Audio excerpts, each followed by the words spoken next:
Ladies and gentlemen, this is the main event of the evening.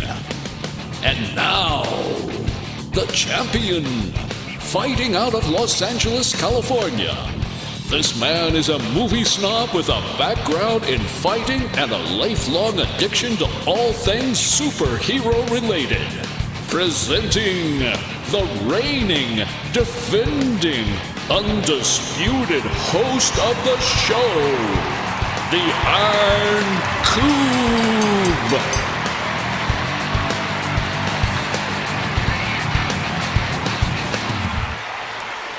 Welcome to the show, everybody. This is episode number 158 of the Iron Cube Fights Movies. This episode is available on iTunes, YouTube, Google Play, and hosted by SoundCloud.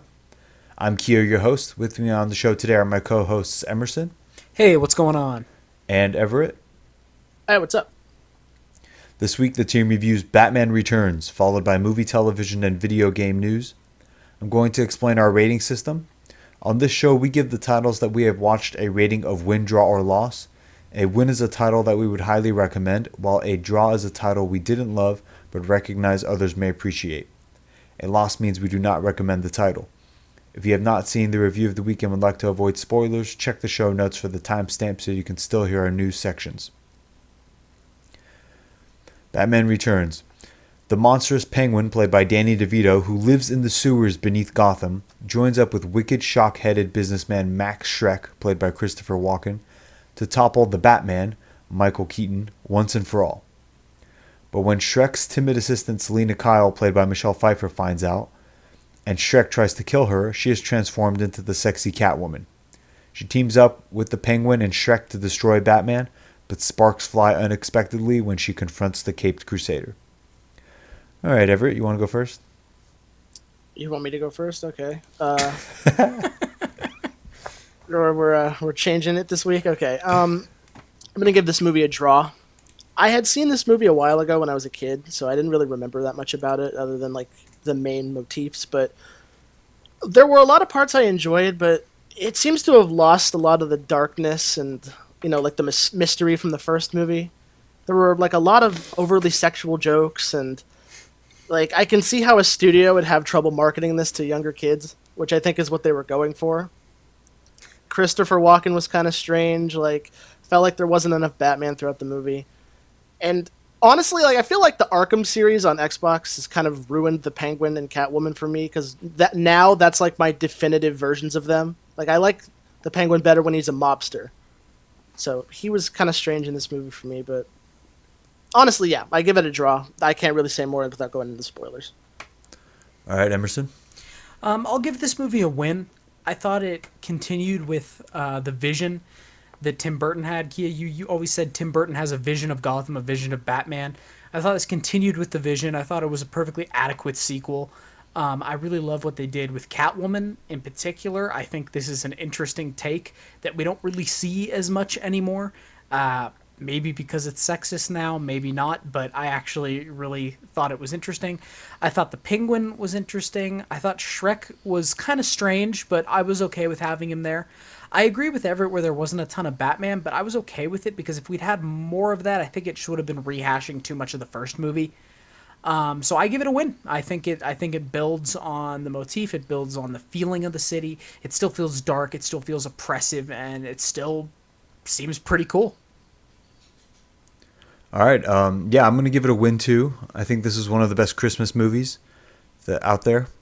And I feel like I agree with what you said, Emerson, that the problem with Batman is once you establish Batman, the movies tend to become more about the villains. So I don't really have a problem with like Batman being sort of pulled around the plot by the villains. I will say, to date, this is the only superhero film that I can think of that really balances the two villains with the hero. Yeah. Because even The Dark Knight shortchanges Two-Face a little bit. And, you know, I think it does some really interesting things. Of course, there's some bad dialogue. But as we said, like that vision of Tim Burton and his Gotham City, it's like on full display.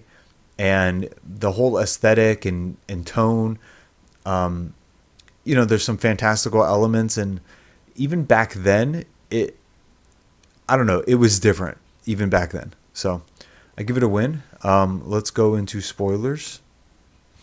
So if we're going to spoilers right off the bat, one thing right off the bat, one thing that really I found pretty cringy was there's a scene in which the bat signal is played fairly early on, okay?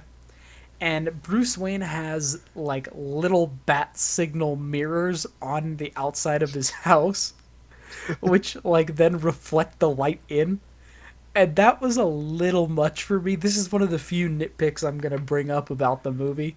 It was a little much that he has like little bat signals for all to see that just flung in and illuminate him. I just found that hilarious. Yeah, it doesn't make sense. The movie really leans into his like unique technology now. Like he has the tubes that slide into the Batcave, and you know, it's a thing. It's a thing that was established pre-Batman. It's just interesting though because they had this, but they didn't have as much of this in the first movie.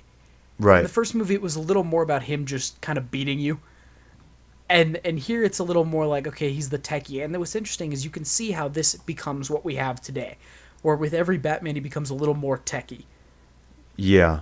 And I don't know that it's... I don't know. I don't think it's that cool anyway. Even if you take away the silliness, the idea that he has like so many little weird things that are like Batman customized.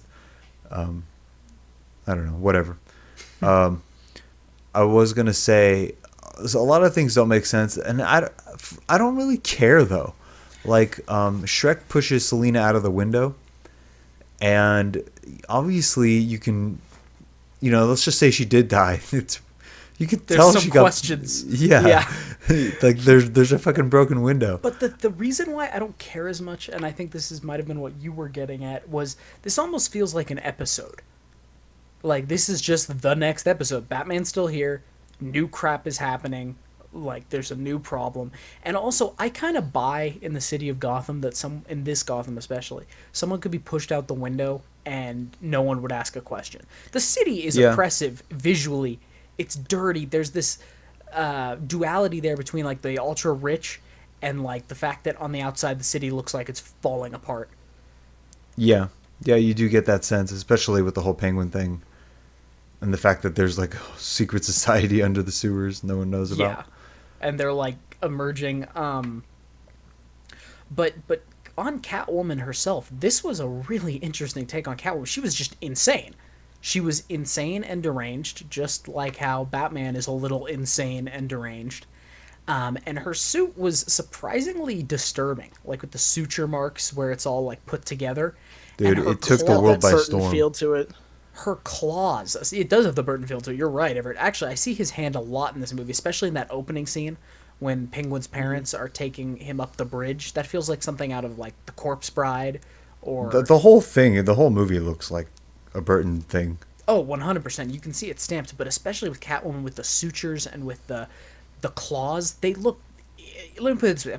Most of the time when I think of Catwoman, I think of, honestly... The Dark Knight Rises Catwoman, which is not scary. That's not even Catwoman. No, I agree, but that's like the first thing that pops into my head. That's not scary. It's not even a Catwoman. Yeah, it's just a person. But this, if I saw this Catwoman, not only would I be like, that's Catwoman, I'd also be like, I need to get the fuck out of here because she's probably going to kill me. She's deranged. Her claws as she slices at people. Yeah. Yeah, there was a lot of like blood violence in this movie. Like with those. Everett, you sound like you would prefer Batman and Robin, so... I'm sorry to put you through this. We'll see when we get to it. I do feel kind of bad for Michelle Pfeiffer, though, because like I was reading some of the facts about this movie after I watched it. Apparently, like, you saw how tight that thing was. They had to vacuum seal it on her every time she put it on, and she would like almost pass out when she was acting in it. So imagine having to act for hours on end. I mean, these movies are famous. Like, I think Michael Keaton would get a lot of headaches because of the costume. Stuff like that. Like, that's pretty normal for superhero films. Batman's Air Jordans. Right. It was an interesting choice to have the two villains, Kia, like you were saying, because it's very hard to do that effectively. And Shreck became, I don't know, at first I didn't really like him, I found him to be somewhat annoying and to take away from the Penguin. But I guess you really need Shreck to be able to allow the Penguin to have his story. Otherwise, he's just going to go right to the end. What he does at the very end of the movie where he tries to destroy everything. Right. You need to and have you him know emerge. Shreck, he's supposed to be Harvey Dent. Really? Yeah, that was supposed to be him. And then at the end when he gets electrocuted, that was supposed to be him becoming Two-Face. That's strange that they would change it like that. From the first movie when they had a Harvey Dent. Well, there was a process of rewrites. There was also supposed to be a Robin in this, as I mentioned last week, and they cut him out, and they said that he was like the most worthless character, so they got rid of him. So the script changed a bit, and what was the original plot ever? Do you remember? Did you read? You said you read about it. There was like an original script, yeah. I didn't read anything about the original script. I just was like reading basic facts and stuff. All right. So here, I'll I read the thing about Harvey Dent. Was like, what are you referring to? Never mind. Okay, here it is. There was a script with Batman fighting Penguin and Catwoman. They were going after a hidden treasure. That was the original script. So then they got a new writer, and he turned it into, came up with a social satire that had an evil mogul backing a bid for the mayor's office by the Penguin. I wanted to show that the true villains of our world don't necessarily wear costumes. By the way, this is all off Wikipedia. You can read about like various tidbits of the development. And then I guess there was someone like breathe. What do you guys?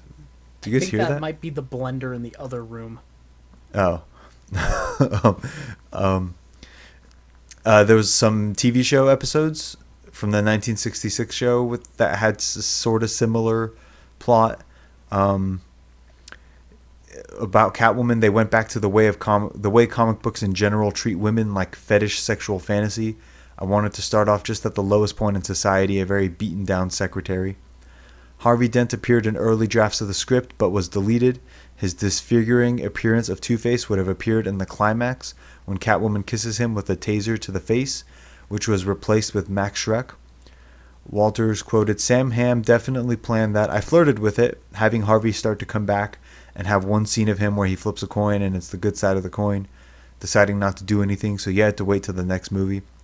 In early script, Max Shreck was the golden boy of the Cobblepot family, whereas the Penguin was a deformed outsider. It turned out that Shreck would be Penguin's long-lost brother.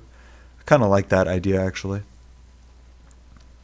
I wish they would have kept Two-Face, but they would have had to have written him a little differently for the first movie. It would have been a jarring. Yeah, it would have been strange.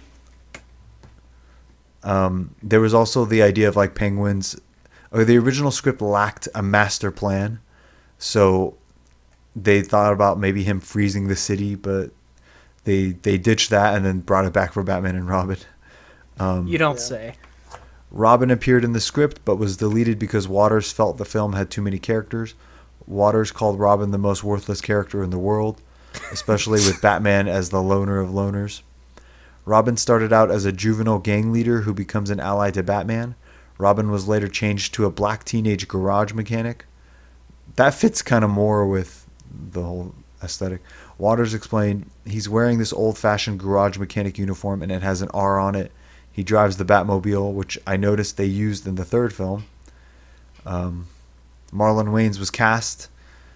He had a wardrobe fitting, but they cut the character. Keaton returned after significant increase to his salary. Annette Bening was cast as Catwoman, but she dropped out due to her pregnancy. There was also there were a lot of people that went for the role. Sean Young, do you guys know her? No. Well, she auditioned for Vicky Vale and didn't get it, but then she really wanted Catwoman, and she kind of went a little crazy. She showed up to the production offices dressed in a homemade Catwoman costume, demanding an audition, and so she didn't get it. And then Burton kind of like met Pfeiffer and decided to cast her. And on Danny DeVito, they said, I kind of knew that DeVito was going to play the Penguin. We didn't really officially cast it, but for a short, nasty little guy, it's a short list. I ended up writing the character for Danny DeVito. Did you know that... Okay, so Burgess Meredith, who played the Penguin on the TV show, was going to play Penguin's father as a cameo, but he fell ill, so the role was taken by Paul Rubens, who... Doesn't he play like Pee-wee? Pee-wee Herman, yeah. Yeah. Oh my god. And didn't he have like some weird sexual incident? He got caught masturbating in an X-rated theater. Yeah. So I think this is a really cool movie because this is kind of like, you know, Burton got to really go full out on his vision. Not all of it worked. Still, DeVito's Penguin is iconic. Like, people that were around when this came out, they still are like, that's the Penguin to them. Not so. The problem with the mobster version is he doesn't stick out that much. I know you guys probably didn't read it, but when I made that graphic novel, The Dark Knight Legacy with the action figures, that's on Facebook, I used James Gandolfini as a mobster, essentially. And, you know, that's okay if you're going to make like a realistic Penguin, but the problem with him is like you can't really tell one fat mobster from the other. Okay, this one has an English accent. That doesn't make sense. Why is he in the Mafia? It doesn't Exactly. matter. And yeah, Arkham does a decent job of it, but they really just make him as like the street level criminal, and it kind of steps on Two-Face's toes, to be honest. Like, even in the games, Two-Face doesn't really have a presence because you already have Cobblepot's gang, and Two-Face is like basically the same thing, except he's not even a mobster. Doesn't make sense. And then you have Carmine Falcone. Like, I could see Penguin like feuding with Falcone, but that show Gotham, as bad as it was, I think it actually did a good job of showing the Penguin sort of rise. Because I know Falcone was in there. What else about the? Okay, so my favorite part of the film. So let me say this: after Bruce Wayne meets Selina, and then Shreck goes to talk to Penguin. Yeah. At that point in the movie really like starts to hit its groove, and it turns into this rock paper scissors thing. And if you notice, like, it's between Batman, Penguin, and Catwoman, and they never like bench one of the characters so that the other two can have a scene or something. It's like it's rock paper scissors the whole way. Everybody's winning against each other again and again and again. And they're all just countering in a circle. Yeah, and it just goes like that until the end of the movie. Even the third act, just the act itself is like the same thing. And that's really hard to do. That's really hard. So my favorite is actually the end where they're all underground. And when Catwoman starts confronting Shreck. No, at first it's Batman confronting Catwoman, and he rips off his mask. I love that. Do you guys notice when he right before he takes off the mask, he has no eye makeup on? No, I didn't notice. Did you guys catch that? Notice that. Yeah, but anyway, he rips off the mask. I love that part. And then after that, she like, this movie's really funny too. Like, it is surprising. Shreck doesn't know. He's like, "Why are you dressed as Batman?" Like, and like the way all the other like kind of not funny jokes, like Selina Kyle going home and being like, "Honey, I'm home," but then the second time she does it, it's like way more disturbing. Yeah. Like stuff like that too, and the way that Penguin like pervs on the women. Yeah, literally every single woman he finds when I'd he's like to fill her void. Yeah, I'd like to fill her void. Yeah, and she's like looking at him, and Shrek's trying to get him to focus. And like when that model is rehearsing the steps, she can't remember which comes first of the two steps. Did he actually eat raw fish for that? I don't know, but I will say that Michelle Pfeiffer actually put that bird in her mouth. Yeah, I wanted to talk about that scene. I thought that was a hilarious and well done scene where she's like insane and the penguin's insane and they're all just threatening each other. Like, it's kind of weird. Like, it's kind of campy, but it works, you know? Yeah. So I was gonna say, like, so that's my favorite sequence. Then she starts doing her 9 lives thing against Max Shreck, and you know the way she counts, like I love that. And then she kisses him, and like the brutality of his burned skull is great. Yeah, that's like straight out of Mars Attacks. Or Yeah. like a Beetlejuice. Right, and then probably the best part of that whole sequence is when the penguins, as weird as it is, like where they take his body to the water. Yeah. I thought the With the penguins, music. like the army of penguins, was just funny the entire movie, every aspect of it. One thing I remember is I remember seeing an interview with Danny DeVito where he talks about the penguins, and he talks about how the big emperor penguins on set were actually very like kind and friendly, but the small ones were like pieces of crap, and they would like bite him and like freak out and stuff. And I just, every time I saw the penguins, I'd think about that. And when he's like giving his speech to them, and he's like, "Many of you will not return." They have their little bombs strapped to Yeah. them. Like, it's funny. Animal rights groups started protesting the film after finding out that penguins would have rockets strapped on their backs. That was pretty funny though. Yeah, like they're obviously Apparently gonna be they killed. did. They took like it says they took a lot of effort in keeping them comfortable. They built like an actual water tank and all that. There was that's a thing I read that, like, you know that monkey that the penguin interacted with for like that 1 second. Apparently, Yes. the thing was so terrified by his makeup that they had trouble getting it to work, and it like attacked Danny DeVito's junk. But his suit was so padded that it didn't actually do anything. I could see that. Oh Jesus! But no, I really thought this movie was pretty good. And continuing off the things I said on the last movie, I'm surprised how well they hold up. Because I'm really not. I'm not of the belief that just because something's old, it's better.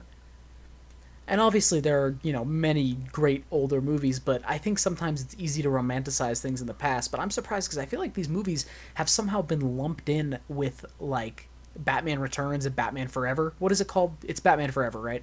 That's like the Batman horrible Forever one. and Batman and Robin. Yeah, I Batman feel and like Robin's the somehow horrible these one. movies have been connected to that. 'Cause I'll I tell you always how was- it's bandwagoners. People that didn't really watch these films or were not even born yet look back and go, "Oh, those are the old ones that are campy and fun," and then they bandwagon on The Dark Knight because it's real and gritty and like, yeah, it is, but this is also like you. Most of these people have not even that say that haven't watched the film probably since they were kids or ever. Like that's probably the situation, and so they don't remember it properly. Yeah, You know- I can see. Well, I guess it's gonna happen again, right? When Robert Pattinson's Batman come out, there's gonna be people like, "Oh, the Dark Knight movies were too blah blah blah." Robert Pattinson's Batman. They're going to say it about him. They're going to say it about Ben Affleck's. I will say this, having watched these films so many times, even as a kid, being the biggest fan that I was, a lot of times I didn't even know which movie was which. that these two are so similar. It is difficult. I really couldn't tell you any of the movies. Like, I knew that the actors were different, but I didn't know which one and at what point, because remember, the last one came out when I was 8, which means everything before that I was younger. And So it all blurred together. yeah, so when you watch it when you're young, you can't like really, like, for me it was all nostalgia, like why I went back to these movies. Watching them again now, I can see, like, I didn't give a fuck who directed it when I was a kid, or the music, or like what practical effects and the production problem. Like, I didn't care about any of that. Was there supposed to be Two-Face? I didn't even know who Two-Face was. And like I knew his face from the cartoon, but I didn't know who Billy Dee Williams was supposed to be. So, like, I don't know. You have to, if you go back and watch it now, it's the same thing with Thor: The Dark World and The Incredible Hulk, where everyone shits on those movies. They haven't watched them since they watched it once in the theater. It's funny because I saw a post the other day on, I think, the Marvel subreddit where someone's like, you know, the Incredible Hulk is actually like kind of underrated, guys. Like, I used to hate it as like all of you, but you know, there's some redeeming qualities. And I'm like, of course, like, Oh shit, they're starting to wake up. well, it's just. No, I suspect the vast in my- majority, it's what Kia says. People get an opinion, and then that spreads, and people take that opinion. They watched it once in the theater. They were happy with it then. Then it got recasted and sort of shunned from the continuity. Then this, like, sort of rumor cloud around how it's not good floated around. Then people who don't remember how good it was, or haven't even seen it really, or watched it when they were kids, start talking about how those ones suck. Iron Man 2, blah blah blah, and they just haven't gone back to watch it. In my opinion, if you watched The Incredible Hulk with Edward Norton, like I wish it was Mark Ruffalo, or I wish the continuity was normal. But if you go watch that movie and you think that it's a garbage movie, then you don't know what the fuck you're talking about. You really don't. In fact, its cast is amazing, and a lot of the people who are praised, like General Ross, he's one of the people who everyone is praising. General when he shows Ross, up again. Liv Tyler, even Edward Norton was fine. The only one that was weird. Name? Who? The Abomination guy. I like him. Oh yeah. Mm-hmm. I like him a lot. Or whatever his name is. The only one that was weird was that guy. I forget his name. Who got like the big head. Yeah, the blue, Mr. leader? Blue or whatever. Yeah. Yeah, he was Mr. Blue. They could have got rid of that part. Yeah. He becomes the big head guy. I remember Supreme leader or some shit like that. I just remember watching the animated Hulk cartoons where he has his giant fucking head and he comes out of a cave and he's like, "I knew you would come, Dr. Banner." Wow. So they decided to keep Catwoman alive after shooting was done. So that final scene of her like looking at the moon, that's not Michelle Pfeiffer.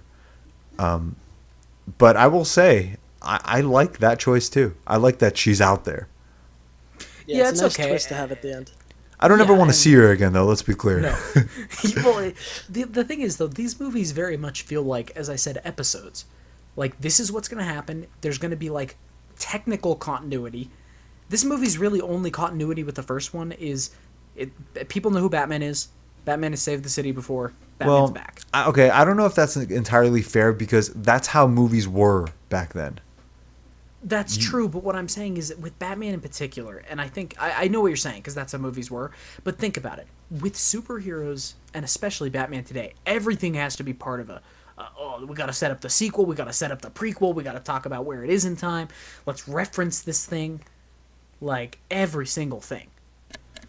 Right, and so this movie is a sequel in every way except one thing. I mean, back then, like for what people wanted from a sequel back then, in every way, but Everett touched on it a bit. It's not all about Batman, which I don't think would have been a good idea anyway, but that's kind of what you expect. Usually you spend more time on the hero in the second one, like their backstory. Like this would have been the movie where you find out Bruce's dad was actually a bad guy or some shit like that. So they didn't do that. And for that reason, I feel like, well, no. For that reason, and also because the movie then recast everybody, this movie sort of got forgotten. But like episodes as sequels, I mean, you did not franchise build like this back then. It was like you do one standalone story, you do another. The thing where like the woman, the love interest doesn't come back. That was pretty common. Yeah, that was a pretty common thing. Which, to be honest, looking back, I don't know how women put up with it for so long. Like the standard thing was you play second fiddle to the main character every fucking time, and you just get thrown away every movie. And like so many women, that was their whole career, was just doing movies like that. It's crazy. Yeah, I was gonna ask why Vicky Vale didn't come back because they made reference to her in that like one scene. Well, he said it just didn't. Now I actually believe it between them. Like, well, it kind of doesn't make sense because he's like they couldn't reconcile the secrets, but she seemed okay with it in the movie. So I don't know. But then again, you can't have Catwoman and also have Vicky Vale unless Catwoman's gonna murder her. Yeah, I mean, and that could have been interesting, but there wasn't enough room for that in this. It could have been. What if you had like a scenario where Catwoman murders Vicky Vale for some other reason, and then Bruce? Well, no, Bruce can't fall in love with Selina if Vicky Vale is like dead. Yeah, because he would lose it over that too. But I was thinking, what if he finds out that Selina, who he liked, was actually Catwoman, who he hated because he. Which they kind of try to go to that in this movie, where it's like, oh, as civilians they're dating, but like as their alter egos they hate each other. But it just kind of they abandon it pretty quick. What about a version of this movie where you don't even see Catwoman's origin?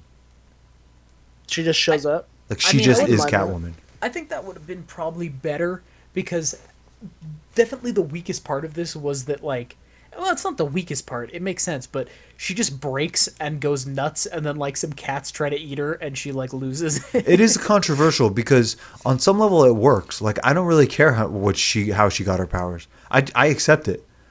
So it worked, but I don't. But like, how did she get her powers? Like, Yeah. she's doing cartwheels and shit. I don't know. How did she do Backflips, this? was she always that good? Yeah. I mean, I assume I'm it's all actually okay they supernatural. didn't really explain it. Right, but what if you just didn't even show like her getting the powers? It doesn't work with the She theme of just the movie exists. though, which is like people getting back at the rich, something like that. I don't know. You The know theme what's kind of fell strange? apart. Have you guys ever seen the Catwoman standalone movie with Halle Berry? I actually did not see it, in which my sister accused me of being sexist because It's pretty terrible, but they go into detail. We should on how watch that at Catwoman some gets her point. powers. Yeah, we should. I haven't seen it's it pretty either. terrible. I've just heard how bad it is. The I know there's a Razzies. basketball scene. Yeah. Oh, I've seen some. Wait, maybe not. Wait, I think some of the cringy memories I have that I'm associating with that movie are actually from the Daredevil movie. Where they're like fighting like Daredevil, on the they playground. fight on a playground. Yeah. Yeah, but I think I saw like a compilation or something where it's like that and like the basketball scene with Halle Berry. She I like think it's- dunks on people. Like We've just done the randomly. Daredevil movie, right? We reviewed Yes, it. we did it. Oh, we did it. Yeah, maybe we should watch that at some point. But what were you saying, Everett? Oh, have we seen it? No, I haven't seen it. No, I was just gonna say they go into detail of her power set in that movie, and it's kind of strange when they explain it. Well, yeah, because again, you guys are probably a little too young, but when you see all these Sony movies where they're making like solo films for the villains, like that's what they were. That was basically the same mindset they were doing with Batman. Is they kind of fucked up like the main series, so they started being like, what could we do? Like people really like Michelle Pfeiffer's Catwoman, so why don't we get Oscar award-winning actress Halle Berry and just make another Catwoman movie? And then it was like, and they're like, yeah, but they love anything with Catwoman. It doesn't matter what she's doing. She could play fucking basketball and they'll love it. And turns out we didn't love it. I refused to see it because I could see the cash grab in it, and I was like, this is fucking stupid. And then there was no I was Batman. just too young. So my sister's like, you're sexist because you would go see a Batman movie, but you won't see Catwoman. And I was like, no, I can tell it's gonna suck. And then it sucked, and I was like, so what do you say now? And she like, you know how women are, they didn't care. She's just like, no, it doesn't matter. Nice. What was I gonna say? I'm just reading more of the. Did you guys notice the bat suit was different? No. He instead of like having abs, it was like more of a armored Flat look. body? It was Oh armored. yeah, I didn't really notice that. it was like The more material- Yeah, geometrical or geometric. whatever. Yeah, that's the right word. The cowl is correct now. The cowl's sleeker, but the symbol, it has the correct symbol on it now. When I was a kid, my mom bought me that mask in the Halloween of like '94, but she bought me the adult version. I was 4 years old. So it was way too big. It was way too big. I still have the picture. And my sister had the Catwoman mask, but it was way too big. And then she sewed us the costume. So I had, she sewed me a real costume with that. And she even sewed the bat symbol on it. Like she knitted it. And she didn't know that the mask would come with the symbol. So then it was like a double symbol, which everybody like asked me, why do you have two symbols? And then she also did my sister. My sister had like a leotard, and she did the stitches. It looked just like the movie because the movie looks just like that too. So I have the picture of me and my sister, both in our costumes, and the masks are like falling over our face. I still have that mask, strangely enough. The Catwoman mask got destroyed because my sister destroyed everything that came to her possession. So, but like this cowl is actually, in my opinion, this cowl is the best Batman cowl we've seen on film. And I will say, just like watching this, I get so many flashbacks. Something about this black suit is so iconic. The black and yellow. It's so damn iconic. I think I was at SeaWorld one time, and there was like a Batman show where he was like it was related to like Batman Returns somehow, and I don't know, there were like water animals and he was like flying around. But every time I see like the black cape, the black shiny cape, the black shiny body with the yellow symbol, I'm immediately like 5 years old, 4 years old again. Every time. Yeah, it is kind of strange. They never really do that again in the more modern movies. Like Dark Knight, like that whole series is like silver and black. They did it. Yeah, Batman Begins has a little. I like Batman Begins suit. I prefer this one. Dark Knight and Dark Knight Rises, they're just terrible. I hate that outfit. Well, I think it used to be about the outfit, and it became less about the outfit and more about the hero just fighting the villain. And so they're like, all right, screw the outfit. You know, I don't think that Christopher Nolan has a good eye for aesthetic. Really? That's interesting and kind of controversial. Yeah, because he also has strange taste in women. If you notice. Maggie Gyllenhaal. Yeah. And even Katie Holmes is like on the like that. Those are some, you know, that's not Kim Basinger, or Michelle Pfeiffer. Like that, those two women are on much different levels of this later group. And then on top of like, what else? What other villains did he have? He did good with Joker. I'll give him that. But the Batsuit's awful, dude. How do you not see the bobblehead look? The motorcycle outfit? How do you not see that? It looks god awful. I'm not wearing hockey pads. Bane doesn't look that good. Bane looks odd. Yeah. I like Scarecrow. Scarecrow looked cool. Yeah. I mean, he didn't lean into the Scarecrow. Tapping? Yeah, sorry, that was my chair adjusting. Yeah, that's it. Okay. Let me see what else. They use 30 penguins. Critical response. This part's interesting. Though criticized by some for being too dark and violent, Batman Returns received mostly positive reviews. The film has an approval of 79%, blah, blah, blah. The site's consensus reads, Director Tim Burton's dark, brooding atmosphere, Michael Keaton's work as the tormented hero, and the flawless casting of Danny DeVito as the Penguin and Christopher Walken as well. Christopher Walken make the sequel better than the first. But I don't think it's... I don't know. I used to think it was better. I consider it on par.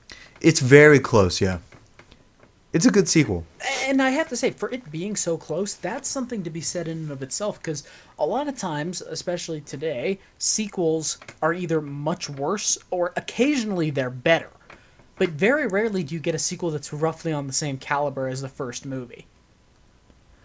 Roger Ebert said, I give the movie a negative review, and yet I don't think it's a bad movie. It's more misguided, made with great creativity, but denying us what we more or less deserve from a Batman story. No matter how hard you try, superheroes and film noir don't go together. The very essence of noir is that there are no more heroes. He's being a little uppity about that. You can do a crime movie with superheroes. I mean, Dark Knight proved that, right? He compared the Penguin negatively with... That? Yeah. He compared the Penguin negatively with the Joker of the first film, writing that the Penguin is a curiously meager and depressing creature. I pitied him, but did not fear him or find him funny. The genius of Danny DeVito is all but swallowed up in the paraphernalia of the role. I don't know about that. He's pretty repulsive. Yeah. Oh, yeah. I didn't feel bad for him, I'm going to be honest. Like, I felt bad for him at the beginning when he's in a cage and he's thrown into the water. But right. Then he just starts killing people, threatening to rape people. Like, he's very clearly not a good guy. There were two things in this movie that made me laugh my ass off, like actually laugh my ass off. And one of them was Shrek's kid with his Christopher Walken impression. And the other one was Danny DeVito when he goes back in the sewer. He's like, "I am not a human being. I am an animal. Crank up the AC." That made me laugh my ass off. I kind of feel that. Like, if you're a penguin person and it's like hot, you might want to be like AC time. Yeah. Yeah, but who could say he wasn't good? Like, he was really good at it. I hated how Batman Returns made Batman little more than just another costumed creep, little better than the villains he's pursuing. Additionally, Burton is so blatantly not an action director, that aspect of both of his films just sucked. I mean, okay. I mean, it's not the best part. Burton still hasn't figured out how to tell a coherent story. He's more interested in fashioning pretty beads than in putting them on a string. Yet for all the wintry weirdness, there's more going on under the surface of this movie than the original. No wonder some people felt burned by Batman Returns. Tim Burton just may have created the first blockbuster art film. I mean, it is a blockbuster art film, but I don't know why you would feel burned by this. Listen, if you could like have a crystal ball and look into the future on all the ways we were going to get burned on major franchises, this does not even register. Yeah, I agree. Freaking Last Jedi, Rise of Skywalker. Imagine George Lucas looking into the future and seeing that. He'd probably parental backlash criticized Batman Returns with violence and sexual references that were inappropriate for children despite that's being what rated Everett said. PG-13. McDonald's shut down their Happy Meal promotion for the film. But that's what Everett said. He said it was too sexual and it wasn't child friendly. Well, yeah, because that's like what I was reading. Like apparently, like the success of the first movie, that's why they gave Tim Burton so much creative control. And then when it turned out like this, it like that isn't that why they didn't kick him off the next movie, but did they kick him off the next movie? Yeah. Burton responded, "I like Batman Returns better than the first one. There was this big backlash that it was too dark, but I found this movie much less dark." I actually agree with him. Do you remember when Joker's girlfriend, like her face got burned and she killed herself, and like he burned all those gangsters alive, and just his like general creepy vibe? And yeah, that's what I'm saying. This doesn't feel much more violent, much more sexual. It doesn't feel like different. Unproduced spin-off. Batman Returns would be the last film in the Warner Brothers Batman film series that featured Burton and Michael Keaton as director and leading actor. With Batman Forever, Warner Brothers decided to go in a lighter direction to be more mainstream in the process of a family film.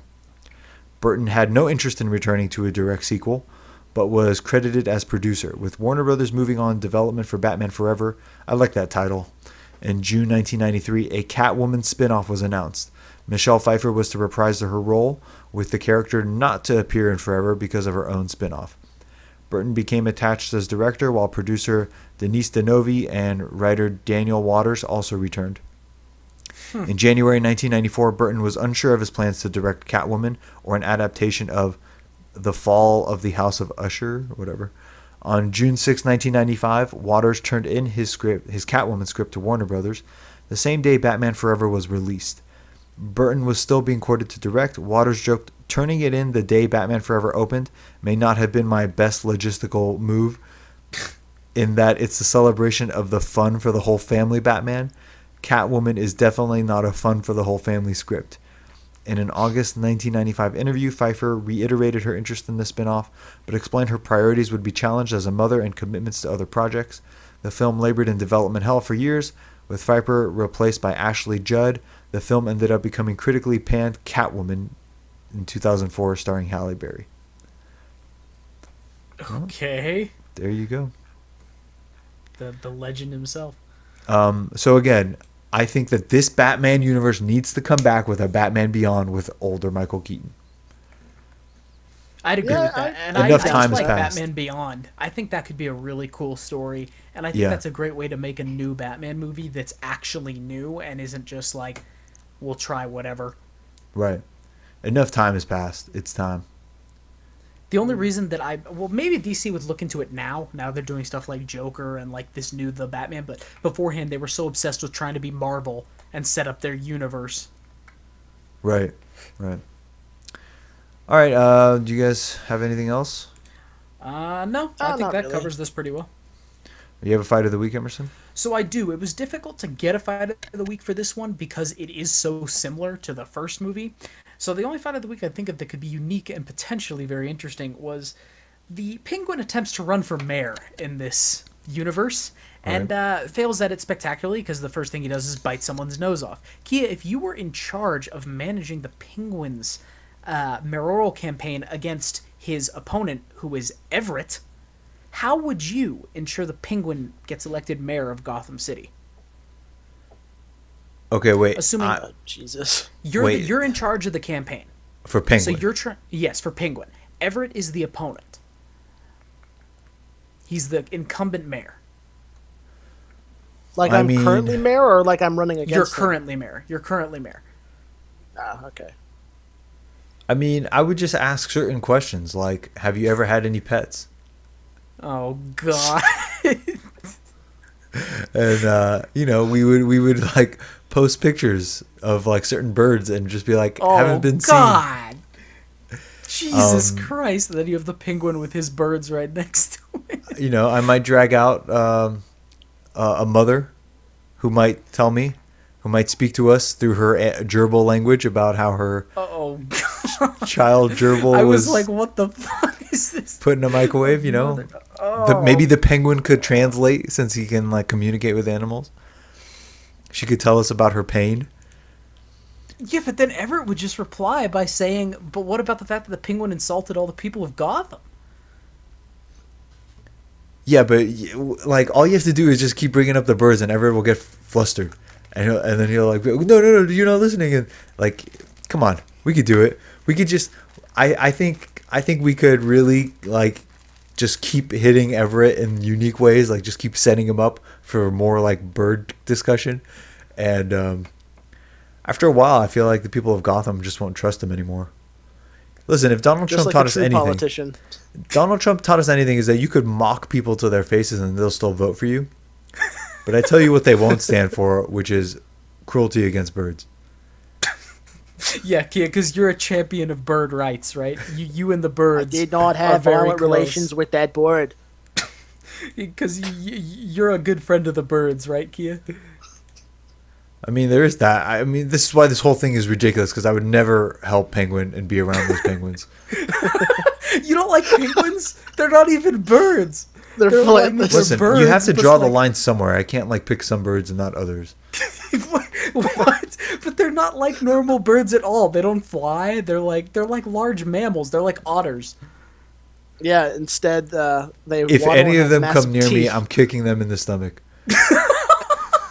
Have you guys ever looked up what penguins' teeth look like? Not like actual biological penguins. Fuck, dude. Why? Why do you hate them? Really? I've never been around them. They don't do that weird like head turn thing that all birds do. But it's like, why do you exist? Just stay the fuck away from me. That would be the penguins. Like if one started squawking and coming at me, like yeah, I'm gonna dropkick it. I don't care. Back from when we watched Extraction, could you beat the shit out of like 20 penguins? Yeah, how many penguins can take on? I thought that's what the fight of the week was going to be. No, I didn't think of that. Well, speaking of which, how many penguins could you take on? Well, I Emperor tell Everette, penguins, not those minis. I tell Everette to bring his flamethrower and do his thing on the birds, Oh, Jesus Christ. How many low blows can you throw? That's what I'm saying. I could totally derail his speech. KFC? In the debates, can you imagine Jesus. me just bringing this up every time? Yeah, it'd be like everyone that's make it. A good My mayoral campaign is sponsored by KFC. The penguin is literally murdering people, and everyone would be like, or Key's like you murdered those birds, and it would just be like a non. Oh God! But how many penguins do you think you should actually take down, Key? Emperor penguins. Well, you said they were nice. Yeah, they were nice on set, but like if in the movie universe they attacked you. All right, I don't know that much about penguins, but don't they look like they could be easily toppled over? They can be easily toppled over. And they don't really get up that quick? I mean, they'll slide Emperor penguins are only 3 to 4 feet tall. They seem taller. Yeah. If they slide, I'll just jump on one of their backs and like slide out of there. Oh God. That should be one of the pictures you animate, Everette. Just like what, you curb stomping a fucking penguin? No, like me like surfing a penguin down a hill. Okay. Like against its will, the penguin needs to be upset. I want to see the pain in its face. Oh my God! All right, tears streaming down its eyes as you forcibly ride it down a hill. That might look like rape, Everett. We want to avoid that. Weird. Yeah, that got a little straight. Everett had to add the pain and then forcibly, but okay. By the way, I googled a picture of penguin teeth, and I got a picture of the club penguin putting a gun in its mouth. So I won't be doing that again. Okay, for Roundup, I have been watching Sopranos. It's so crazy, man. Like, I forget how good this show is. Like, and I wonder, it like almost doesn't have a right to be this good. I don't understand it.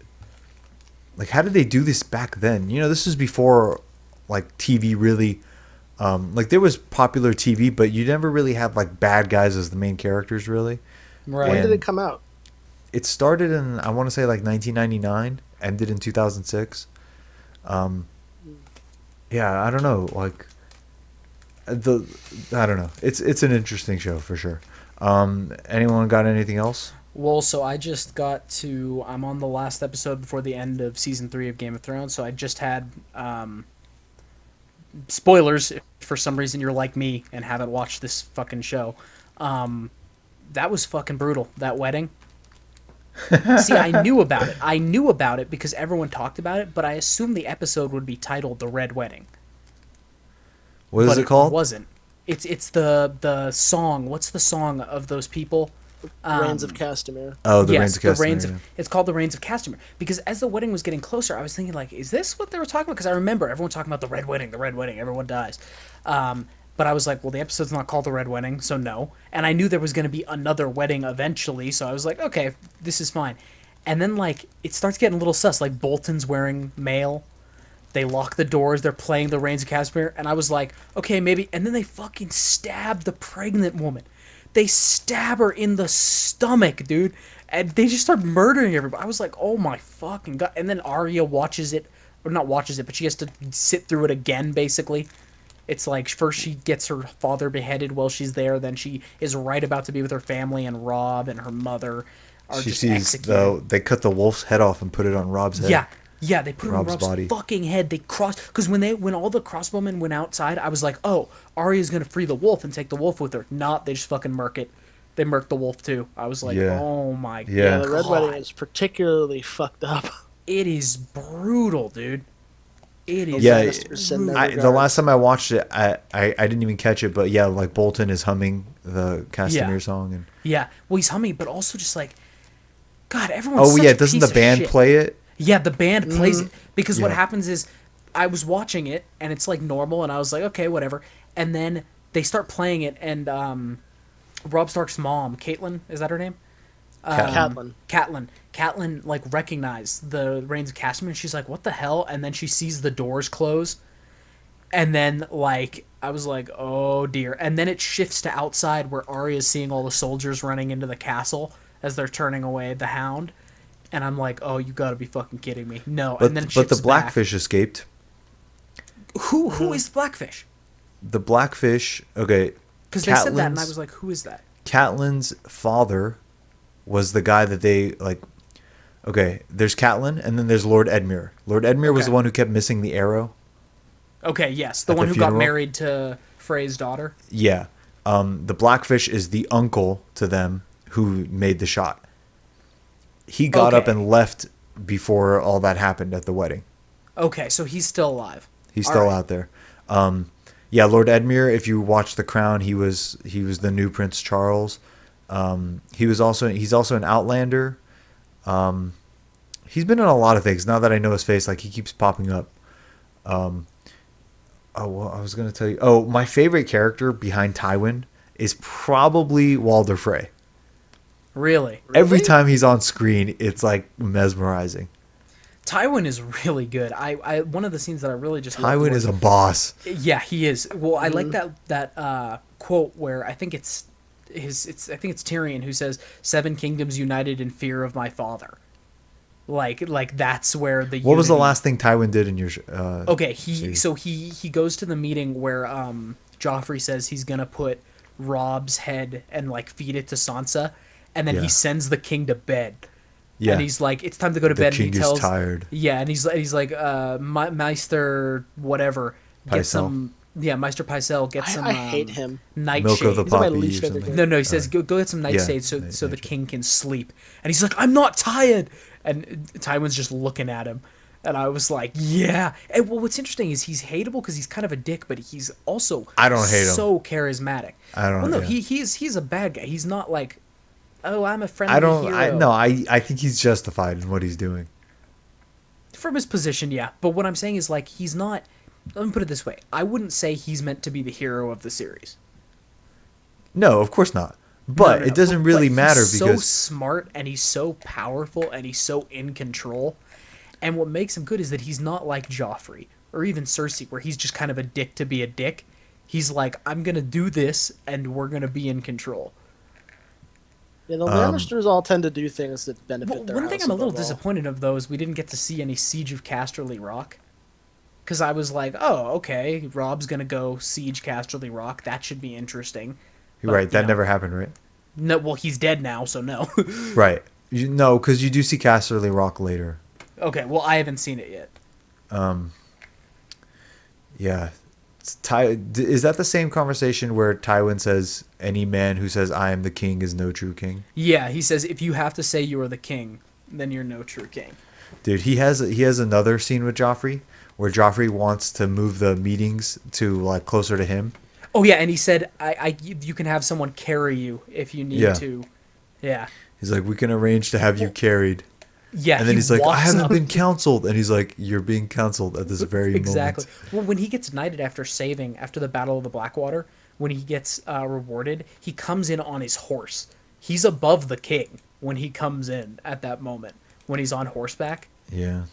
Like it's Tywin is the badass. best. Him and Olenna Tyrell, I like the two of them together. Yeah, yeah. They have a repertoire. Anything from you, Everett? No, not really. All right, so gaming. I feel like there was other gaming news. Maybe I forgot, but they announced brand new Mafia things. So there was the Mafia game series. Mafia 1 is the best of them. Then Mafia 2, then Mafia 3. Mafia 3 is getting a definitive edition. Mafia 2 is getting a remaster, and it's Okay. already out. And apparently, it's not well optimized. That's not good. Really? So yeah, that's unfortunate. It is a little bit of a graphical upgrade, but it's not. It's like crashing and stuff. And then Mafia 1, which is the older one, like this is a game my sister rented from me from Blockbuster. I had a blast playing it. I'm really excited. They're doing a full remake. It's not a remaster. It's a remake, which is coming out in August. But if it's going to be like poorly optimized, that's going to be unfortunate. It's from 2K Studios, so yeah. One other thing in gaming, depending on who it matters to. So Civilization 6 has announced a new Right. season pass with 8 new civilizations, a bunch of new game modes, and new mechanics. The first of that season pass just dropped a couple days ago, adding Colombia and the Maya as new civilizations. And it added a new mechanic where there are increased disasters and new disasters like forest fires, comet strikes, solar flares, tempests, and I actually played a game of that, and the world was destroyed. Like, storms overwhelmed levees, dams were broken, the ocean flooded, hurricanes battered my cities, meteor strikes took out one side. Like, I was annihilated, Jesus. essentially. I didn't even make it to the modern era in the new game mode. It was just over. So it's if you like Civ and you like a new challenge, that's definitely something to check out. Great. Trailers. We saw a new Tenet trailer. Yes. You guys aren't fans? I like what's being shown in the trailer. I just feel it feels a little jarring to me. And like, I mentioned this before to you, Kia, but to me the music doesn't sound uniform to me. It seems to jump around a lot as the trailer jumps around a lot, which maybe that's the meaning of it. But I liked having some of the mystery from the earlier trailers. This showed me a bit too much. What do you think it's showing you? Because I didn't think there was that much. Well, so what it shows is it's got like, oh, the threat we're fighting is time turning back. This guy is using time to turn back to do something like destroy the world. We're an organization established to save the world from this type of time stuff. And it shows him like mastering the time abilities and stuff. And that's just some stuff that I would have liked to discover in the movie, because I understood the general premise of the time, like, warping or going backwards. I'm a little, I don't know, I wish I could have seen all those scenes that I saw in the trailer just in the movie. Now, maybe in the movie they're completely different. I'll have to see to know. But I just felt like there was too much. So let me guess the plot of the movie right now. Okay. I believe he like applies for some test, and he dies, and he's somehow brought back to life, and that's the point, is that if you choose to die in the test rather than like save yourself, then you pass the test, is what I think I saw from one of the trailers. So he passes the test, and now he's like an agent, and they teach him about whatever time manipulation, and so he's trying to like stop some bad guys. I don't know. I think that's what the movie's about. Yeah, I mean, I'd probably agree with that. That's pretty classic, isn't it? Like, that ideal. What do you mean classic? Well, you see it in, like, The Kingsman, where it's like there's a test where you're supposed to choose to die. No one ever actually does die, which I think this movie will do. But there's the classic, like, either give up your friends or die, and if you choose to die, then you pass, because it shows that you're, like, worthy. Right, and didn't someone say like he died in one of the trailers? Yeah, in the first trailer, it shows him taking what looks like cyanide, and then he falls down and he wakes up in the hospital, and the director says, "Welcome to the afterlife." Yeah. All right. Everett, have you prepared your game of smartass for us? I have prepared the game of smartass for you guys. All right, let's do it. So let me explain restate. this. Okay, you're gonna explain the rules. Well, yeah, I'll explain what I've created for you guys. So, I have 3 questions prepared for you guys: a person, a place, and a thing. I am going to give you 6 hints, and you are going to try to guess what it is. Whoever guesses it first gets a point. If you both guess at the same time and you're right, I give you a tiebreaker question.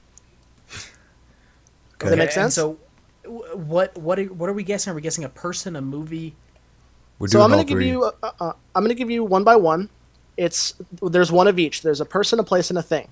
Okay. Each question has 6 hints, and I'm going to go one by one, and you guys are going to guess on every hint. Okay, but the reason it's called smartass is because if one of us shouts out the answer and we're wrong, we can't speak unless the other person gets to the end of the clues and doesn't know. Mm-hmm. Okay, that's pretty key. All right. Yes. Like once the other person makes their guess and they're wrong, now the other person's back in. And I'm assuming the clues become more obvious as they go on, right? Yes, they become if more Everett obvious. did it correctly. Okay. Ready? Yes. So, would you like to start with person, place, or thing? I say Everson person. can choose. Okay, person. Ready? Yes. I am from an island nation. Okay. Yes. I'm not gonna guess right there. Yeah, we can't just guess. There's right. like billion. I'm Wait, waiting Can for- I ask a question on the outside of the game for a second about the game? Sure. Okay, so is it just a person or is it a fictional like?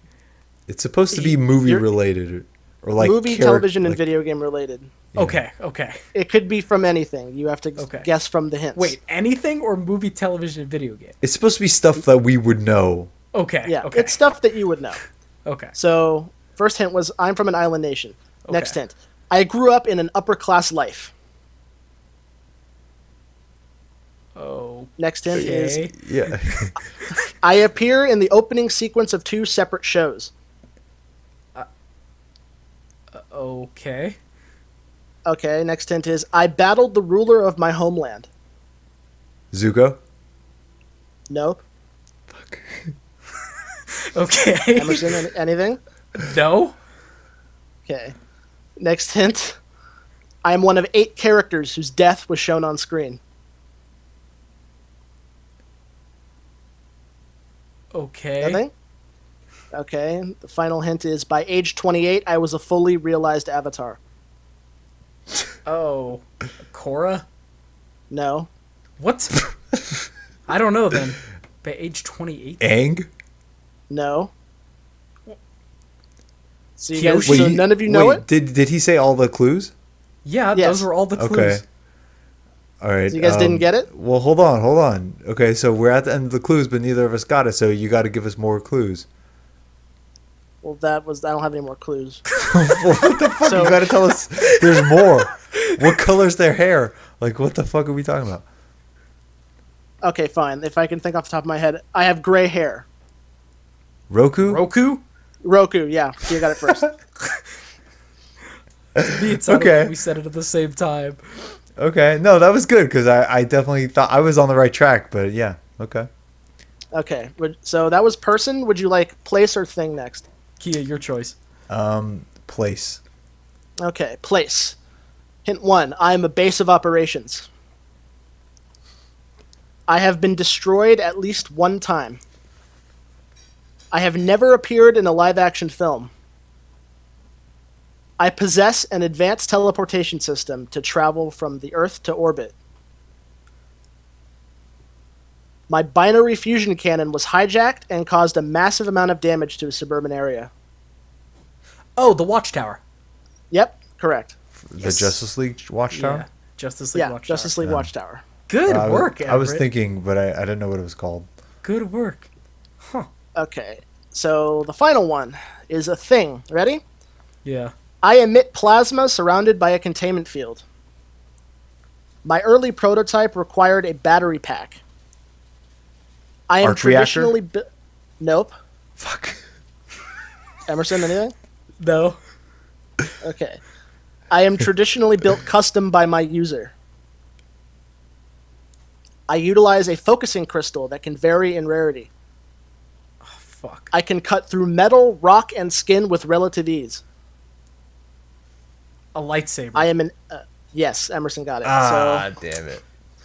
So, score as of now, and I'll continue as the weeks go on. So it's 2-1, right? So Emerson got 2 and Kia got 1. Yeah. All right.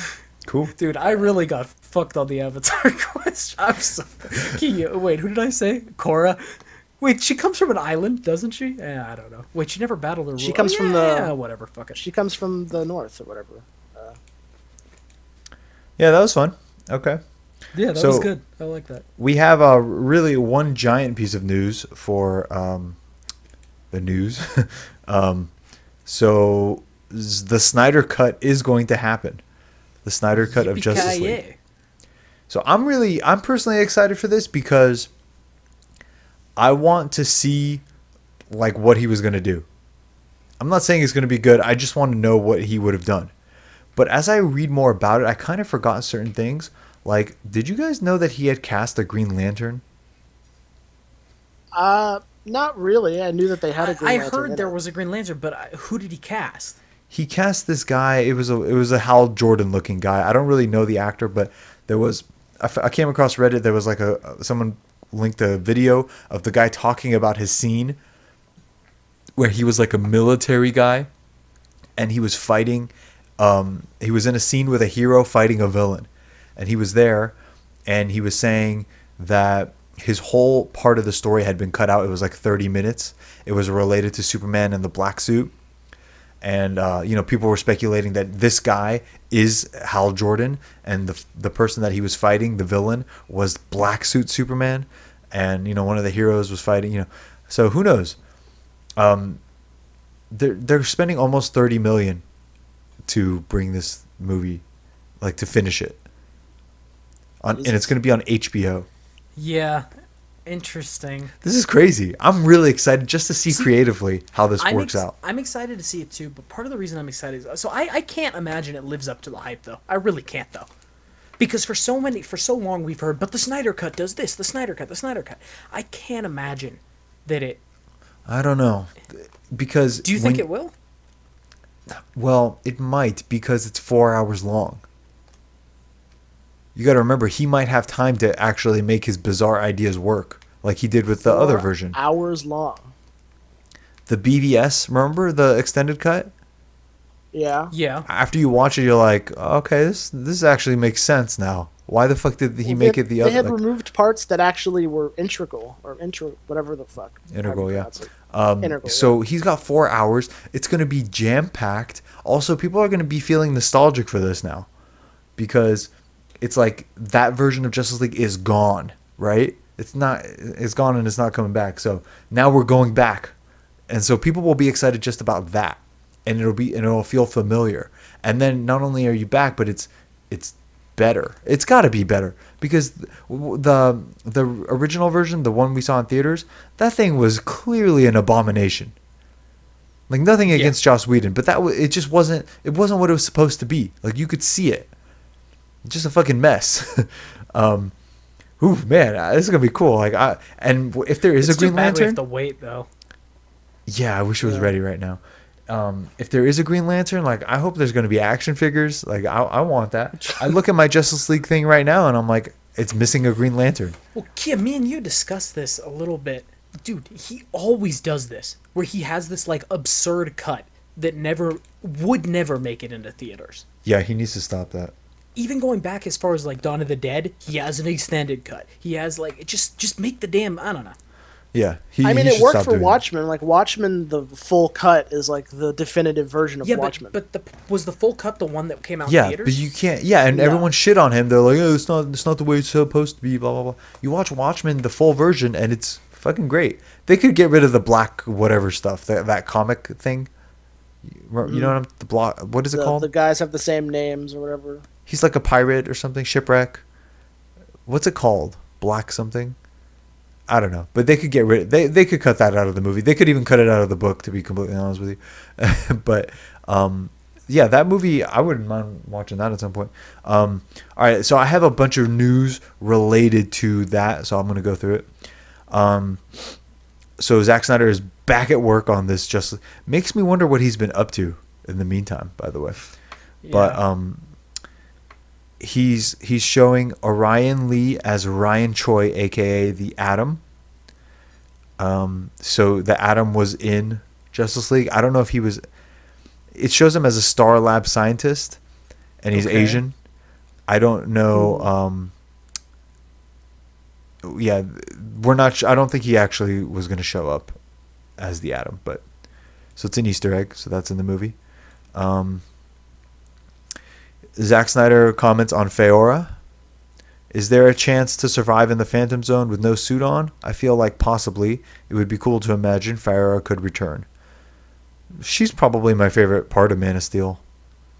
Yeah, I liked her. The whole, like, a good death is its own reward stuff. I liked her, so that's interesting. Warner Brothers said no to reshoots with original cast members. So between the 20 to 30 million is being spent on finishing this version of the movie, it sounds like Warner Brothers may have drawn the line at the filmmakers' ambitious plans to bring cast members back for reshoots, which would have presumably added even more scenes. I think they should have done that. There's not going to be any reshoots of any kind with any actors. It's just additional dialogue. Here's something that hasn't been reported yet. Snyder did want to shoot, and he wanted to do additional photography, but HBO Max said, no, that's not happening. We'll give you money for post-production, for special effects, for scoring, and even ADR, but no reshoots of any kind on this movie. That's a mistake. You're right. That's done that. Absolutely a mistake. It's hard not to wonder whether this means we won't end up getting the Martian Manhunter scene Snyder has shared in storyboard form. Also, if you don't do reshoots, there's only so much that can change, realistically. Well, in his version was finished, so you don't have to change the script. So you wouldn't necessarily need reshoots. But if he at this point is looking at it like, I think I could tweak this and make it a little better, and I think they should have let him do that. Yeah. All right, Zack Snyder is working on the trailer. So this movie, I mean, we're about halfway through 2020. It's coming in 2021, hopefully sooner rather than later.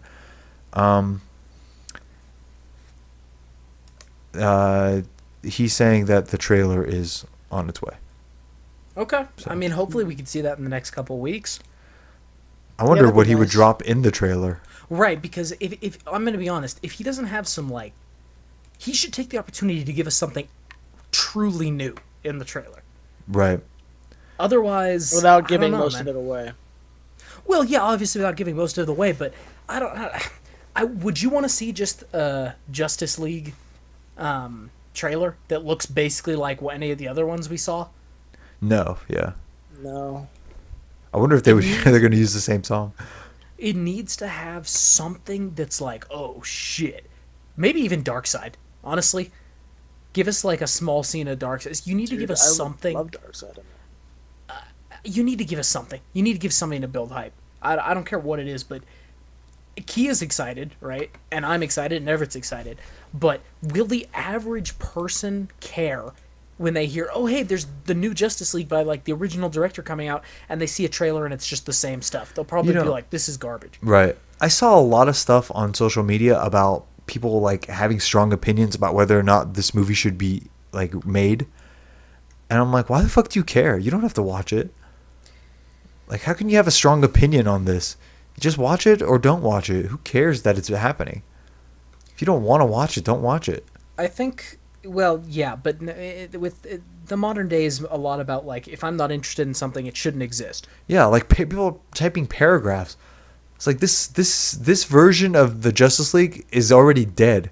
They've already, like, made other movies. You don't have to, like, who cares? It's not for you if you don't want to watch it. And it's not like the other version is so good we don't want to taint it. Like, who cares? All right. HBO Max. This movie is basically one and done. This is to close the loop to finish the story. Maybe not the whole story, because he did have like a 3 to 5 picture plan. But this Snyderverse, I'll call it, will end with the Snyder Cut. Don't expect any spin-offs for Batman or with Ben Affleck or as Batman or any of that. I'll tell you what. How much it'll suck if this comes out? I don't think so. Great. Yeah, they're saying that, and if it does turn out to be great, especially if it's in episodes and people, and it, like, I don't know, flows a little better, they'll ask him to make more. Probably, yeah. Zack Snyder again. The House of L's family suit would be the black suit, but the suit facing out into the public, the suit he says, you'll help them attain wonders, that suit is the suit of optimism, in my opinion. The red and blue suit to me is more inclusive. It's a friendlier suit. So that's, I don't know why he would say that the actual House of L suit is the black one. See, this is what I'm saying. There's some strange things. Why would it be surrounding black? This? Yeah. Well, do you remember? I'm guessing back, like in Man of Steel, on Krypton, like all those things that they were wearing, like that cyber stuff. That has to do with that, maybe. Like the actual. Yeah, but it's weird. Like, why would black be the default, and then he changes it to blue to be Superman? It's weird. Okay, moving on. Now David Ayer has brought up a deleted scene from Suicide Squad. Because people are now talking about releasing the Ayer cut of Suicide Squad. And it was the one where Jared Leto, where he was, like, half his face was kind of burned with like, soot. And basically, who cares? Oh, yeah, I've been seeing these things, and it's just... Well, I saw this one account that was posting, like, hey, deleted scenes, and some of them appeared to be deleted scenes. Some of them were very clearly fan art, and it wasn't even Jared Leto. And people were like, I can't wait to see this scene. I was like, bro, that's a drawing of the Joker with the minigun. Well, remember how he used to complain, saying they had enough footage of him and Margot Robbie to make an entirely new movie? Like, and it never saw the light of day. Who cares? I'm kind of wondering what was in there. No, I'm not. Who cares? Then people are now talking to Josh Trank, who fucked up Fantastic Four, and saying they want his version. Oh, God. And he responded, no need. Hey, at least he's aware. I think we reported last week, isn't he doing like another high profile film that left us scratching our heads? Yes, but I don't remember what we were talking about specifically. I can't believe this guy. You know, did you guys read about what he did on Fantastic Four? No. He did. What is his movie? He basically like stopped showing up and was probably using drugs and just like became uncommunicative, and people like stopped. So he just devolved. They brought in someone else to do the movie. I don't know why you would hire this guy for anything. Capone was the movie, I believe. He's also doing something called The Rise of Theodore Roosevelt. I heard this Capone movie wasn't so good. Yeah, that's what I heard as well. Yeah, Tom Hardy, I don't know. He needs to he needs to know his worth a little better. He's kind of doing everything. Yeah. All right, Jurassic World Dominion is not the end of the franchise. It's the start of a new era. Fuck this shit. Oh, boy. Fuck this shit.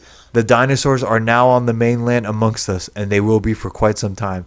What the fuck? You can't make a whole series about that. It's gonna become War for the Planet of the Apes featuring dinosaurs. Yeah. That's what it is. Yeah. The new Jurassic period. It's just gonna be like, well, we're fighting them, and they keep spreading, and oh god, that. Just let it die. Yeah. Did you guys hear Ruby Rose step down as Batwoman? Yes, suddenly, I might add. She just like, she just departed the role. She resigned. I'm gonna go ahead and speculate. Usually when that happens, it's because they asked you to. Like. Well, it's weird that she wouldn't say they asked me to step down, especially like modern day. Well, no, you wouldn't say that.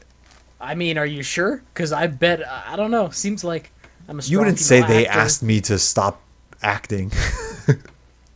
Well, you could maybe leverage that into public support for you to come back, saying they forced me to step down. Well, it's not like just leave. It's like they must have given her like a severance package or an incentive of some kind. the point is her acting was bad. Her acting was really bad. And either she knew it. I really doubt that she knew it and decided to resign herself.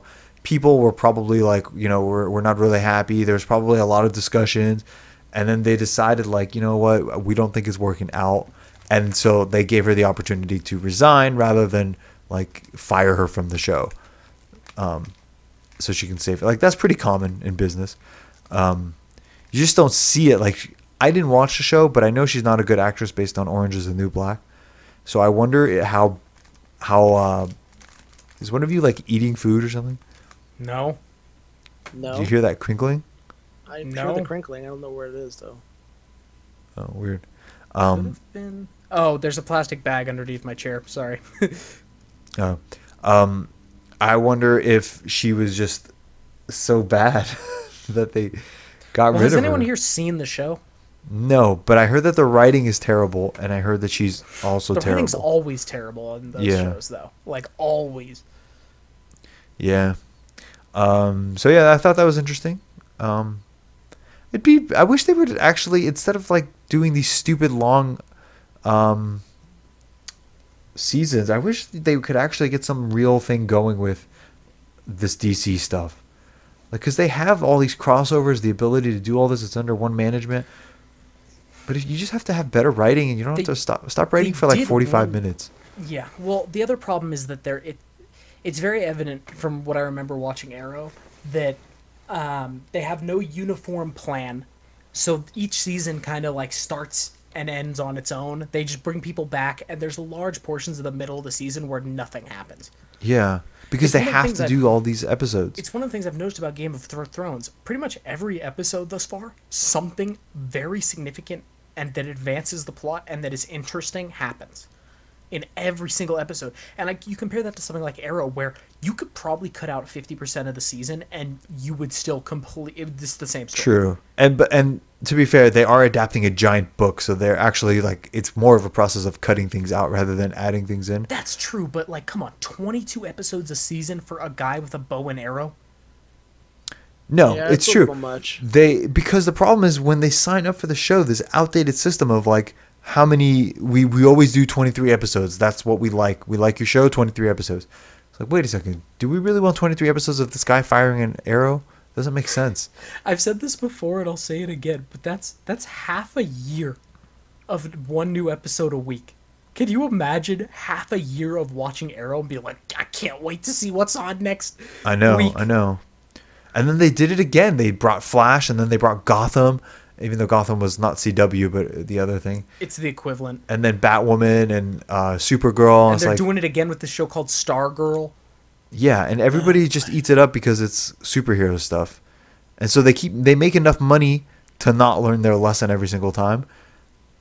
I don't know. You guys think the superhero craze will ever have a drop-off point? Yeah. But it's not that people will reject good stuff. They'll reject just stuff that has superheroes attached. Yeah, there's always going to be fandom. There will always be those people that will watch anything, but it's not going to be like Money in the Bank, even now it's not Money in the Bank. It's just still enough people are watching CW crap. But like Gotham went away, didn't it? It's not on anymore, right? I don't think so. But the other side of that, right, is like it's harder than you might think because, well, superheroes are still pretty big, like even in movies. Marvel mainly is keeping its success based on the fact of its past success. That's really what's keeping it going forward at this point. If they don't produce, like after Black Widow, if they don't produce some good stuff, Yeah. I don't know. And DC is already kind of like circling the drain. Like, yeah, they had Joker, but they've had to shift away from like their flagship. They're having issues with Aquaman 2. Right. Batman vs Superman burned didn't it. do well.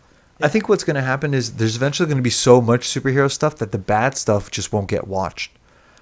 And so that'll be characterized as like the superhero bubble bursting. But it's really not, because as long as like the good stuff is there, people will watch. Yeah. You know, the one thing I learned from my sisters and my mom is like they'll watch terrible shows forever. For Just example, something to do. like soap operas. Dude, soap operas run for like 25 years. And people still watch them. And it's like, why? They're terrible. It's like, well, once you start watching them, you just keep watching them. And I think that's what happens with CW. And for sure that's what's happening with Marvel. All the parents that watch like the older superhero movies started watching the new Marvel movies, started making their kids watch it. Those kids are going to grow up. They're going to show their kids. Like, that'll keep going. People will still show up for those. Yeah, that's true. One last thing. Joe Rogan is officially moving over to Spotify. Bye-bye podcast. Yeah, I think that's a mistake. I'm not going to go over to listen to that. Neither will I. What I liked about having it is I had it on the podcast app on my phone, and it was just easy for me to get basically anywhere. And it was built in. I could just subscribe, get it. I don't really like Spotify's layout. I don't use it. Yeah, I don't like it. I'm not interested, and it's going to be more ads. And the way that I get my podcast is I literally open the podcast app, see what I'm subscribed to and what is available, and then I pick what I want to listen to. If Joe Rogan's not on that list, then I'm just not going to listen to that. Like, I don't think about Joe Rogan when I'm not listening to it. I don't go, when's the next episode coming out?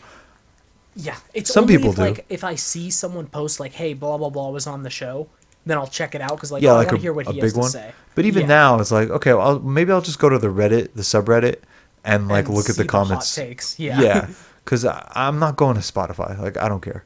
No. It's funny because I was looking at the announcement on Reddit, and there's all these people like, if you're saying you're not going to switch, then you're not a true fan. And I'm like, is that what it is now? Like, you're not a true fan unless you slavishly like, okay, I'm following him wherever he goes. It's like, no. And by the way, okay, fine, I'm not a true fan. I don't care. Well, but it's just funny. There's this idea of like, well, you're not a true fan. You're not loyal. It's like, loyal. The guy talks. He just talks about stuff. Yeah, and the thing is, like, I'm not. The whole point of podcast is that it's just people talking. Like, the content is just available. You just turn it on and there it is. And that's why some people can do really cool stuff with it. Like what we do here is just us talking, and you know, people like it. It seems like so. Until we talk about Red Sea Diving Resort. Yeah, or they think that our Dawn of the Dead episode is the movie. Yeah. And then they let us know repeatedly. Yeah, I get at least a comment like once a week, like, fuck you. And it's funny because they all think they're such geniuses. It's like, all right, tone it down a bit. Yeah. It's even numbered. Like, it doesn't say Dawn of the Dead full movie or anything. It's like number 57, Dawn of the Dead. Like, don't you think there's something weird about that? It's a movie review podcast. And how long do you watch before... They watch the full 2 hours, and they're like, wait a minute, that wasn't the movie. Yeah, no, seriously. They seem like they spent a lot of time, and like we swindled them somehow. I was like, dude, you heard the fucking intro at the beginning. What'd you think this was? I literally say we're reviewing this movie this week. But yeah, like I just want to plug and play. I don't want to have to like find it, listen to ads. I don't want to show. Yeah, I'm not going for the Joe Rogan experience, even though that's what it's called. Like, I just want to listen to stuff in the background, and so I'll just, you know, I'm starting to look for other places. Like, some of his guests have their own podcasts. So if I find a person that is sensible about politics or something, then I look them up. And I will just listen to that instead. Because that's really the best way I keep up with current events. Because social media is just garbage. So like Joe Rogan bringing people on to discuss things has been sort of like, I don't know, you can, because sometimes he's weird about certain issues, but he brings on other people that are maybe weird, or so you sort of get to see both sides of it. But yeah. But also sometimes he just shuts down interesting conversation and like he goes does the opposite direction. Yeah. Like, you seen that chimp? Like, it's like, okay. No, the episode I'm listening to right now, I actually felt like the guy's name was like David Pacman or Dan Pacman or something, and I actually felt like he was interesting. But Joe Rogan is like talking the whole fucking time, just lecturing him, and he doesn't even know what he's talking about. So that's kind of annoying. But what do you expect? Like, we're not perfect podcasters either. It's actually a little harder than 10 it out looks. of 10. Like, it's a little hard. You don't really know how you come off until later. Yeah. So absolutely. whatever. And he's allowed to have like a bad day. If you go on the subreddit, people get legitimately angry at him. Oh well, but that's social media. Yeah, That's like they Reddit. trash him. It's like, well, don't fucking you could just turn it off. That's why it's cool. It's not a show. Like, you could just turn it off anytime.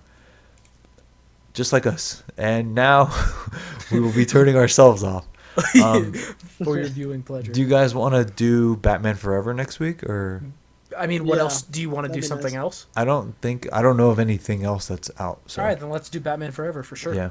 All right, Batman Forever. See you guys next week. See ya. See ya.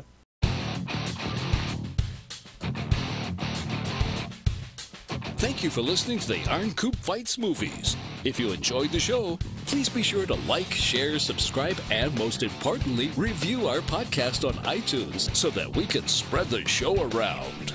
To contact the show, you can reach us at theironcoob@gmail.com and on Instagram at theironcoob. Join us for another edition of the Iron Coop Fights Movies.